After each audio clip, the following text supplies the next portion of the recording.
This is NDTV, and you're watching Classics.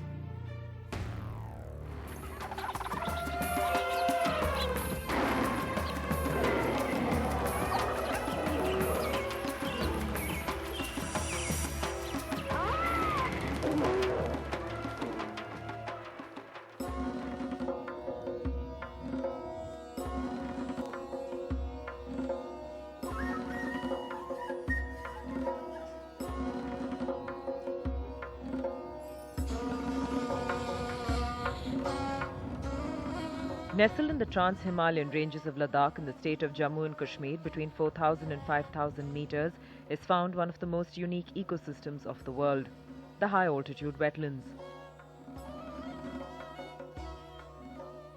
Hello and welcome to Born Wild, the show that takes you to the heart of wild India. It takes you up close and personal to some of India's most endangered animals and the people who help them fight for their survival. This week we're in Ladakh in the Changtang region of the northern Tibetan plateau, about 5,000 meters above sea level. This is a cold desert ecosystem with some of the world's highest altitude wetlands as well. The lake that you see behind me is Lake Sokor, one of the lakes found here. The two other famous lakes found here, Lake Somareri and Lake Ponyang. All these three lakes are lakes formed from glacier and snow melts.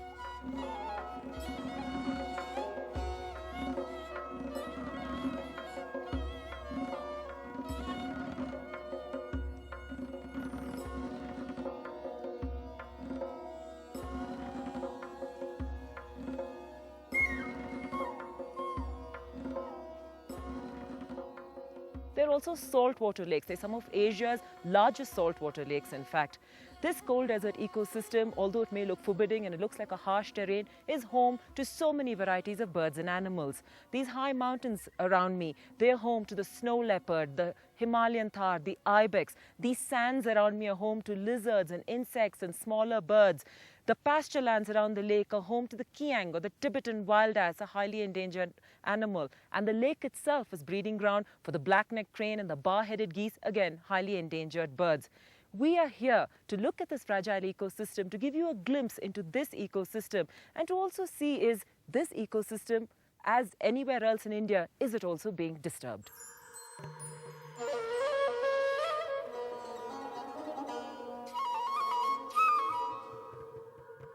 These wetlands lie in the Tibetan plateau or the Changtang region.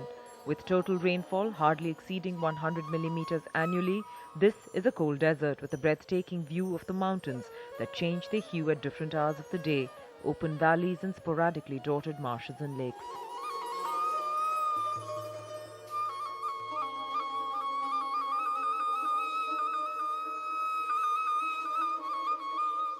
Ladakh is unique, has a unique biodiversity in the sense it's got about 35 wild mammal species, which are either both from the east and west.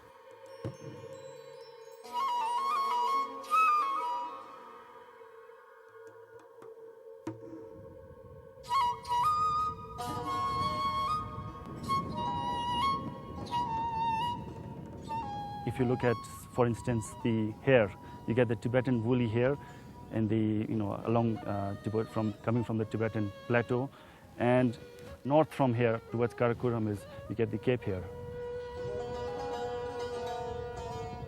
Through snow-laden roads and rugged mountains and very harsh roads, we reached Sokor Lake. The only sound you can hear on the Changtang plateau is the howling of the wind.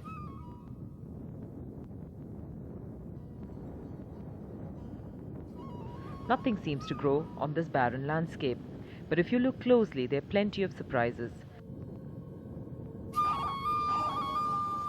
As we camped near Sokor Lake, we were able to spot a number of animals and birds that are typical of a cold desert. In one corner of Sokor Lake, we were able to observe a pair of black-necked cranes.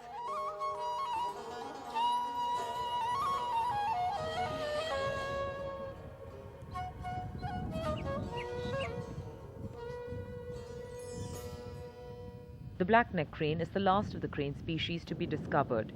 This species is endemic to the Tibetan plateau and is found only in India, China and Bhutan. At present, the total population of black-necked cranes is estimated to be about 8,000. Of this, a very small population of about 60 birds is found in Ladakh, which includes 15 breeding pairs.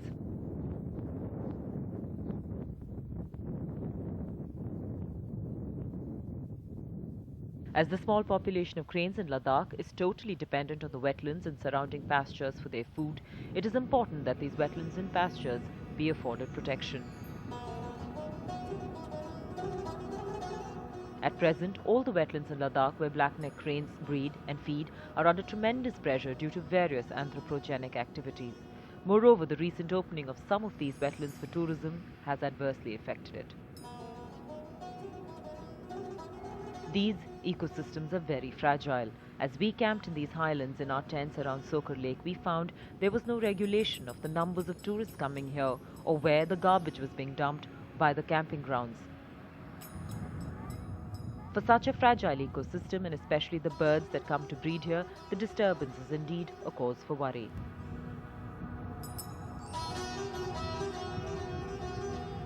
Another animal typical of the cold desert and one that we came to see and we were fortunate enough to spot is the kiang. You may have heard of the wild asses in the Ran of Kutch in Gujarat. These kiangs, the Tibetan wild asses, are their high altitude cousins.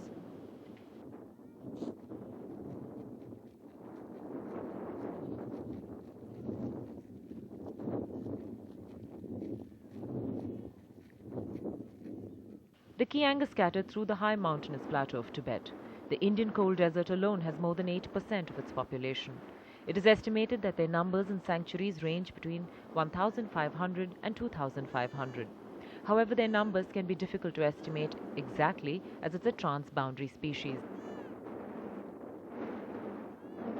The Tibetan wild ass is the largest of all the Asiatic wild asses. It has a short upright mane and dark chocolate-colored dorsal stripe along the back extending from nape to tail. They are very wary animals and do not like to be approached, so they avoid human communities. They live in small groups of 6 to 12 animals consisting of an adult male, a stallion, several females and their young. In the autumn and winter, these small groups come together to form a herd of several hundred animals. For food, the kiang come together in the winter because it is in the winter that the desert plants flourish, providing the animals with lots of food and moisture. It is during the summer that they have to disperse again in order to seek water and the more scant vegetation. During the summer months, they never move more than about 7 or 8 miles from the water. Their diet therefore varies throughout the year, from grasses and sedges in the spring to herbs such as the tansy and bushes. We were lucky to be able to spot a herd of kiang. The male alone kept a respectable distance from the main herd. In fact, as we walked away, he was still standing alone, surveying his territory in silence.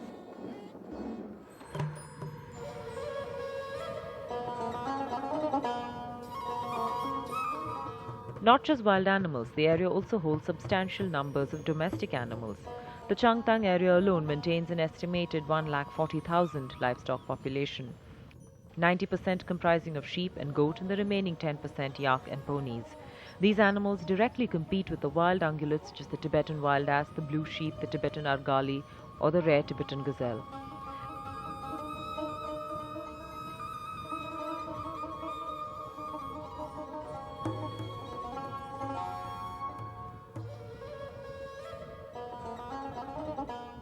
The livestock is owned by a unique people that inhabit this magical region. This cold desert ecosystem is not just home to animals, but also home to some of the toughest people, the Changpa nomads. In fact, I'm waiting here for a group of them to come down from over that mountain. They live in areas in and around this place, and they travel with their livestock from place to place. The Changpa nomads originally were salt traders. They used to come down from these mountains, come to lakes like Sokor, collect salt and then barter it in the local markets for wheat, which they used to store for the winter. Now with factory-produced salt having invaded most of our markets, this is something the Changpas don't do anymore. They still collect salt, but only for their own consumption. What they are into now is pashmina.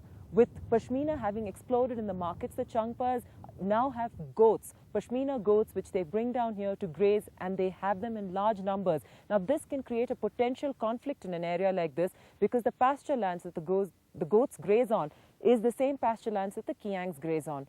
So the potential for conflict is tremendous, and it could tip the fragile eco-balance of this region.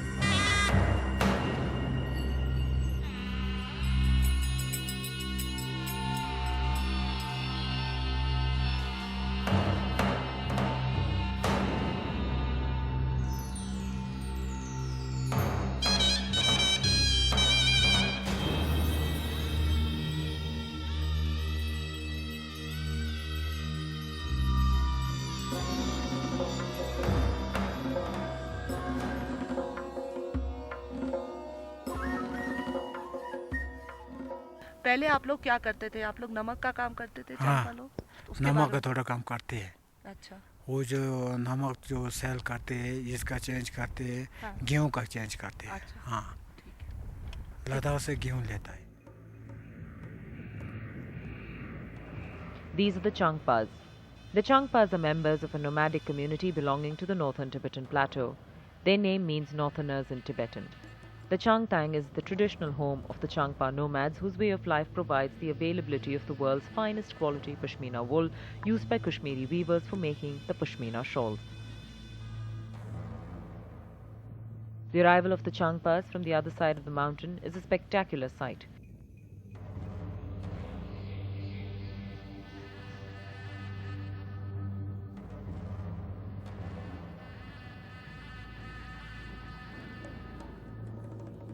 The tiny black dots against the rugged brown-blue mountains soon begin to take shape as the animals of the Changpas draw near.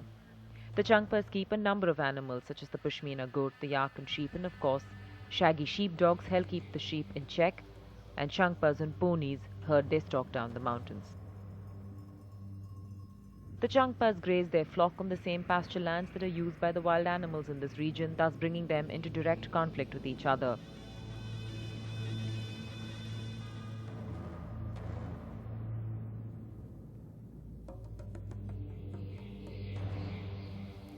Do you know where your pashmina comes from? It comes from long-haired goats like this little fellow.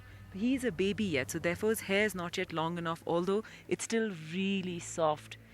The Changpas here have these adult goats which they bring them down here to graze. Then the hair is plucked once it's long and soft enough, and they sell them in places like Leh, and then that hair gets woven into the pashmina shawls you're so familiar with. The government now is really pushing for an expansion of the pashmina business. This means more numbers of pashmina goats, and the Changpas are also thinking of adding to the numbers of goats that they already have. There is only one catch there. All these goats need extensive pasture lands for grazing, which is part of the reason the Changpas come down here to this area near the Sokar Lake where there are pasture lands. The problem is that the Kiang here, the Tibetan wild ass, they too graze on these very pastures. So what is happening now is that with the numbers of the goat increasing, grazing here, and with the Kiang also grazing, there is a tremendous potential for conflict. So the government has to pay attention to one thing. While the Pashmina is an excellent alternative to something like Shatush, which involves the slaughter of the endangered Tibetan antelope, what they have to pay attention to is the fact that these pasture lands are limited here, and that too in times like winter, and if there is a really harsh winter, then pasture lands decrease and plenty of these goats die. So they have to also think about alternative pasture lands for these nomads and their goats.